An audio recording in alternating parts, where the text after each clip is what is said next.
बिस्मिल्लाहिर्रहमानिर्रहीम। अस्सलाम वालेकुम। अमरीकी हाउस ऑफ रिप्रेजेंटेटिव की कोविड कमेटी की तरफ से एक रिपोर्ट जो कि 2 साल की इन्वेस्टिगेशन के बाद शाया हुई है और उसके अंदर बहुत सारी जो चीज़ों को है वो छुपाया जा रहा है और उनका जो है इजहार अब नहीं किया जा रहा है। इस वक्त जो अपडेट सामने आ रहे हैं, the house Covid committee has release it's final report after a 2-year investigation. The conclusion were ambiguous and ignored the planned pandemic and it hidden objective. अब वाज़े तौर पे ये चीज़ें सामने आ रही हैं कि वो जो पेंडेमिक 2 साल पहले कोरोना वायरस के नाम से पूरी दुनिया पे मुसल्लत किया गया था, वो एक मैन मेड पेंडेमिक यानी फिर एक प्लान्ड पेंडेमिक था। और इसकी जो 2 साल के बाद इन्वेस्टिगेटिव रिपोर्ट सामने आई है अमरीकी हाउस ऑफ रिप्रेजेंटेटिव की कोविड कमेटी की तरफ से, उसके अंदर बहुत सारी खदशात हैं और बहुत सारी चीज़ों को तोड़ मरोड़ के पेश किया गया है। इसके साथ साथ ये भी जो है वो खबरें सामने आ रही हैं कि इसके जो छुपे हुए या पोशीदा अगराज़ और मकासद थे उनके ऊपर भी है मुकम्मल तौर पे उनको नज़रअंदाज किया गया है कि किस वजह से जो कोविड का जो एक पेंडेमिक था वो दुनिया पे मुसल्लत किया गया और फिर उसके जो अगराज़ और मकासद थे वो क्या थे। इस वक्त कोविड के बारे में ये कहा जा रहा है, COVID was a massive new world order operation to take away individual freedom, destroy small businesses, set up surveillance state and finally reduce the population with a biological weapon and deadly vaccine designed to slowly kill people। अब आहिस्ता आहिस्ता ये चीज़ें वाज़ेह होती जा रही हैं कि Covid जो कि एक इंसानी अलमिया था, यानी फिर कोई भी कुदरती वबा नहीं थी, ये एक इंसान की तरफ से इंजेक्ट किया गया वायरस था जिसने पूरी दुनिया को अपने में लपेट में लिया। इसका एक मकसद तो शख्सी आज़ादी को सल्ब करना था, इसके साथ साथ इसकी वजह से बहुत सारे जो बिजनेसेस थे वो तबाह हुए। इसके साथ साथ जो न्यू वर्ल्ड ऑर्डर यानी एक नया वर्ल्ड ऑर्डर था और उसके मुताबिक दुनिया को अपने हिसाब से रीशेप करना था, ये भी इसका एक मकसद था। और इसके साथ साथ बायोलॉजिकल तरीके से दुनिया की आबादी को कम करना और उसके साथ साथ उसको अपने हिसाब से चैनलाइज करना, वो भी इस कोविड की पैंडेमिक का मकसद था। इस वक्त जो है ये मुसलसल एक खबरें सामने आ रही हैं कि कोई पैंडेमिक 2.0 जो है वो भी इस वक्त लॉन्च किया जाने वाला है इस न्यू वर्ल्ड ऑर्डर के मुताबिक और अब उसकी जो है पेशरफ जो है वो चल रही है। इस वक्त बहुत सारे ब्रिटिश मीडिया हाउसेस की तरफ से ये खबरें जारी हो चुकी हैं कि पैंडेमिक 2.0 कुछ ही अरसे में दोबारा दुनिया पे मुसल्लत किया जाएगा और एक बार फिर कोविड या कोरोना वायरस जैसे हालात दुनिया के ऊपर जो है वो देखने में सामने आ सकते हैं। अब इस वक्त जो है मुसलसल जो इस कोविड वैक्सीन के बाद के हालात हैं, ये इस वक्त दुनिया को एक ऐसे दहाने पे लाके खड़ा कर चुकी है कि इस वक्त जो दिल के अमराज हैं उनसे और इसके साथ साथ कैंसर से अमवात का जो रेशो है वो जवानों के साथ साथ बूढ़ों में भी बहुत ज़्यादा बढ़ता जा रहा है और जो सडन डेथ्स हैं वो भी इस वक्त कार फरमा है। इसके अंदर ये वैक्सीन का बहुत बड़ा किरदार सामने आ रहा है। इस वीडियो को आगे बढ़ाने से पहले उन तमाम नाज़रीन के लिए जिन्होंने अब तक हमारा ये चैनल पाक गोल्ड मीडिया सब्सक्राइब नहीं किया, इस चैनल को सब्सक्राइब कीजिए ताकि कोई भी अहम वीडियो आप मिस न कर सकें। अब इसके साथ साथ चलते हैं, इस वक्त जो शाम से खबरें सामने आ रही हैं। Abu Muhammad al Jolani, Russia is the second most powerful country in the world, this is important and Syria has a strategic interest with Russia.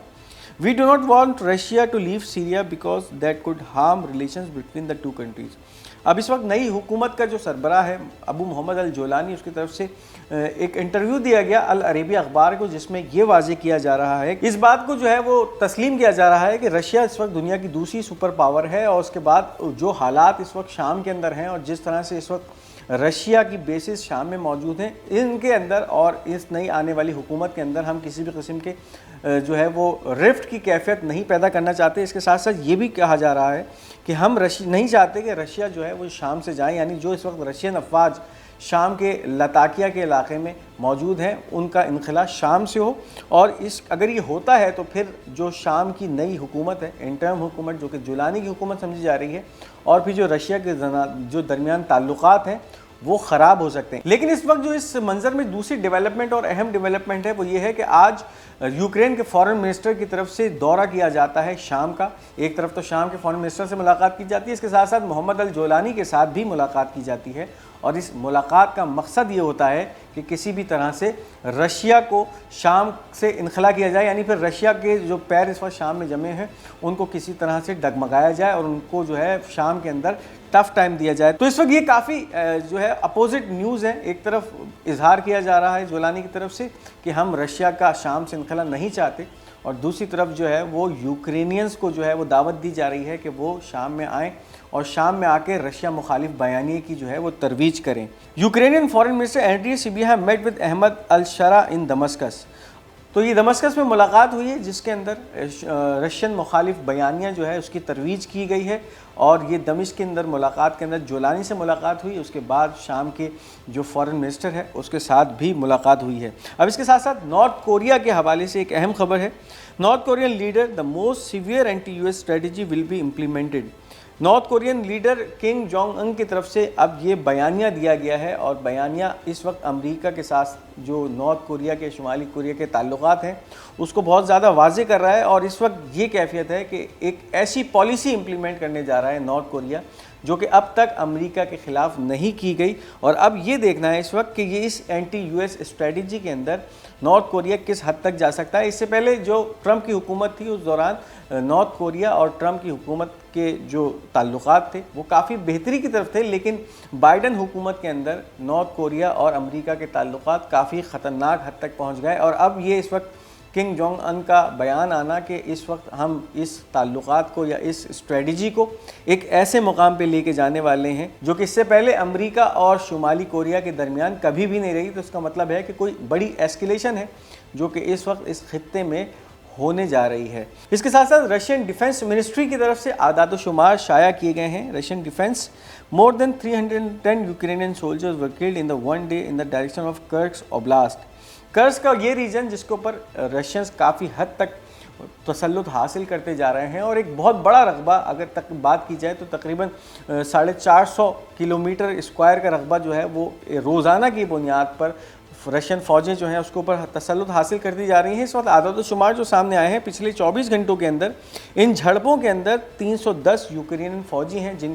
جن کا خاتمہ کیا گیا ہے رشیا کی طرف سے کرسک کے اوبلاسٹ ریجن کے اندر، اور یہ صرف بات ہو رہی ہے ایک دن کی۔ تو اب آپ اندازہ لگائیے کہ اس وقت بہت بڑا ایریا ہے یوکرین کے کرسک ریجن کا جس کے اوپر رشیا جو ہے وہ اپنی حاکمیت ظاہر کرتا جا رہا ہے، اس کے اوپر قبضہ کرتا جا رہا ہے، تسلط کرتا جا رہا ہے، اور اس کو اپنے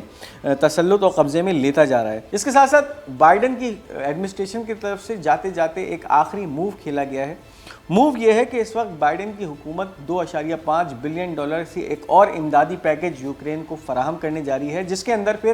یوکرین کو اسلحے کی مد میں یہ پیکج فراہم کیا جائے گا، اور اس کے ساتھ ساتھ ایڈ پیکج کی مد میں بھی یہ رقم فراہم کی جائے گی۔ واضح طور پہ اس وقت جو امریکہ کی ٹریجری ڈپارٹمنٹ ہے اس کی طرف سے یہ اعلامیہ جاری ہو چکا ہے کہ امریکہ نے جتنی بھی ایڈ ایلوکیٹ کی تھی یوکرین کے لیے وہ 2024 کی وہ تمام ایڈ یوکرین تک پہنچا چکا ہے، اور اب جتنی بھی جو امریکی ٹیکس پیئرز کا پیسہ ہے وہ ان سے لے کر جو ہے یوکرین کو دیا جا رہا ہے۔ Washington announces 2.5 billion in military aid to Ukraine before Trump's return. اب یہ تمام اسلحے کی مد میں جو امداد کی جائے گی، پھر اس کے اندر بہت سارے میزائلز دیے جائیں گے اور ملٹری ٹیکنالوجی یوکرین کو فراہم کی جائے گی تاکہ وہ اس جنگ کو رشیا کے خلاف اور بہتر طریقے سے لڑ سکے۔ لیکن اس وقت جو کیفیت ہے رشیا اس جنگ کے اندر اپر ہینڈ رکھتا ہے، اور مسلسل یوکرین کو بہت سارے محاذوں پہ غزن پہنچانے کا سلسلہ جاری ہے، اور اس وقت یہ ایک آخری پتہ ہے جو کہ بائیڈن ایڈمنسٹریشن کی طرف سے کھیلا گیا ہے کہ اس سے پہلے ٹرمپ صدارت کی کرسی سنبھالتا ہے، اس سے پہلے ایک $2.5 بلین کی ایک آخری ملٹری ایڈ جو ہے یوکرین کو امریکہ فراہم کرنے جا رہا ہے۔ یہ تھی اس وقت کی اہم اپڈیٹس۔ اس ویڈیو کو لائک اور شیئر کرنا مت بھولیے گا۔ ہمارا یہ چینل پاک گولڈ میڈیا، اس کو ضرور سبسکرائب کیجیے گا اور اپنی قیمتی آراء کا اظہار کمنٹس میں ضرور کیجیے گا۔ انشاءاللہ بہت جلد آپ کے ساتھ کسی نئی اپڈیٹ کے ساتھ حاضر ہوں گے۔ جب تک کے لیے مجھے اجازت دیجیے۔ خدا حافظ۔